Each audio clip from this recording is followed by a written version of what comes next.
Assalamualaikum warahmatullahi wabarakatuh. Perkenalkan, saya Nurul Alia Maulida dari jurusan Hubungan Internasional Fakultas Ilmu Sosial dan Ilmu Politik UPN Veteran Jakarta dari kelas Hukum Humaniter A. Di sini saya akan menjelaskan mengenai krisis perang Rusia dan Ukraina serta rencana Dewan Resolusi Keamanan PBB serta apa sih kaitannya dengan asas hukum humaniter. Kita mulai dari pembahasan latar belakang mengenai apa yang terjadi pada krisis Rusia dan Ukraina yang terjadi selang waktu 2021 sampai 2022. Krisis Rusia-Ukraina adalah konflik militer yang sedang berlangsung dan krisis internasional antara Rusia dan Ukraina yang dimulai pada tanggal 3 Maret 2021 dan meningkat pada akhir 2021 ketika Fakta Pertahanan Atlantik Utara menolak jaminan non-aksesi Ukraina dari Kremlin. Krisis tersebut telah menimbulkan ketegangan internasional. Lalu pada tanggal 24 Februari 2022, Rusia melancarkan invasi ke Ukraina. Kampanye ini dimulai setelah penumpukan kekuatan militer yang berkepanjangan.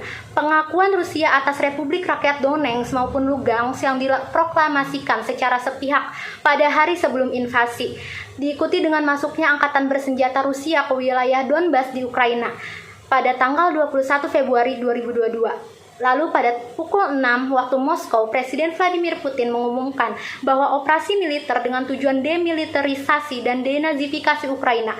Beberapa menit kemudian, serangan rudal pun diserangkan dari berbagai lokasi di seluruh negeri, termasuk di dekat ibu kota Kiev. Layanan perbatasan Ukraina menyatakan bahwa perbatasannya dengan Rusia dan Belarusia telah diserang. Lalu, apa resolusi Dewan Keamanan PBB dan keterkaitan asas hukum humaniter pada krisis Rusia dan Ukraina ini?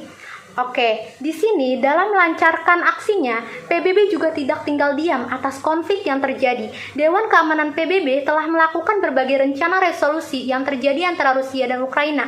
Intinya, ada 7 poin penting di resolusi PBB yang menuntut agar Rusia berhenti menyerang Ukraina atau jika tidak berhenti, ia akan dikenakan sanksi hukuman.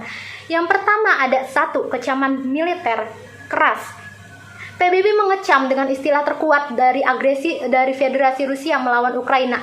Tulis resolusi PBB mengutuk bahwa deklarasi 24 Februari 2022 adalah Federasi Rusia terkait operasi militer khusus di Ukraina. Yang kedua, ada serangan separatis atau wilayah separatis.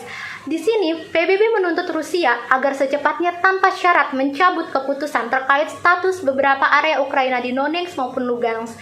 Yang ketiga, ada stop menyerang. Di sini, PBB menuntut bahwa Federasi Rusia harus secepatnya berhenti menggunakan kekuatan terhadap Ukraina, lalu menyetop semua ancaman yang di luar hukum dan kekuatan terhadap negara anggota. Yang keempat, di sini ada tidak akan diakui oleh PBB, menegaskan bahwa PBB tidak akan mengakui sisi wilayah yang berasal dari ancaman atau penggunaan kekuatan yang akan dilakukan secara ilegal. Yang kelima, ada Piagam PBB. Di sini PBB menegaskan kembali kepentingan unggul dari Piagam Perserikatan Bangsa-Bangsa dalam mempromosikan aturan hukum di antara kedua negara tersebut. Yang keenam, ada dampak pangan. Di sini PBB mengekspresikan kekhawatiran yang juga berpotensi dalam konflik dari meningkatnya keresahan pangan secara global. Yang ketujuh, di sini ada nuklir. PBB mengutuk Rusia dalam melaksanakan aksinya terkait serangan nuklir kepada Ukraina. Lalu di sini serangan Rusia dengan membombardir fasilitas kesehatan tentunya telah mencederai hukum humaniter internasional dan hal itu merupakan kejahatan kemanusiaan yang paling besar menurut prinsip hukum humaniter. HAI di sini cukup unik karena dalam perspektifnya adalah perimbangan antara kebutuhan militer dan pertimbangan dasar kemanusiaan. Laporan dari WHO ada 260 kali serangan terhadap rumah sakit dan fasilitas kesehatan dan itu tidak boleh dilanggar oleh hukum humaniter. Nah, di sini HAI adalah seperangkat aturan dasar kemanusiaan yang bermaksud untuk membatasi dampak dari perang atau konflik bersenjata. Bahkan sebagai salah satu cabang hukum internasional yang paling tua, HAI tetap relevan dari tantangan global masa kini dan menghadapi isu HAM.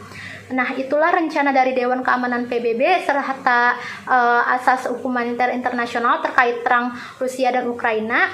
Di sini saya kurang lebihnya mohon maaf. Wassalamualaikum warahmatullahi wabarakatuh.